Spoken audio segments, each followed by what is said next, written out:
ಬೆಂಗಳೂರಿನ ಗೋವಿಂದರಾಜನಗರದಲ್ಲಿ ಪತ್ನಿಯನ್ನ ಪತಿ ಕೊಲೆಗೈದಿದ್ದಾನೆ.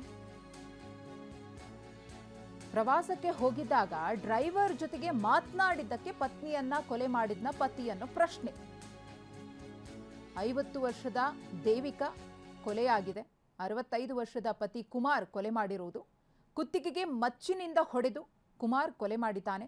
ರಾತ್ರಿ ಮಲಗಿದ್ದ ವೇಳೆ ದೇವಿಕಾಳ ಕೊಲೆಯಾಗಿದೆ. ಇತ್ತೀಚೆಗೆ ಕುಟುಂಬ ಸಮೇತ ಕೇರಳ ಪ್ರವಾಸಕ್ಕೆ ಹೋಗಿದ್ರಂತೆ. ಆ ಪ್ರವಾಸದ ವೇಳೆ ಪತ್ನಿ ಡ್ರೈವರ್ ಜೊತೆಗೆ ಮಾತನಾಡಿದ್ರಂತೆ.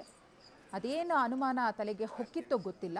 ಅದೇ ಕಾರಣಕ್ಕೋಸ್ಕರ ಪತ್ನಿಯನ್ನ ಈತ ಕೊಲೆ ಮಾಡಿರುವಂತಹ ಅನುಮಾನ ಇದೀಗ ವ್ಯಕ್ತವಾಗ್ತಾ ಇದೆ.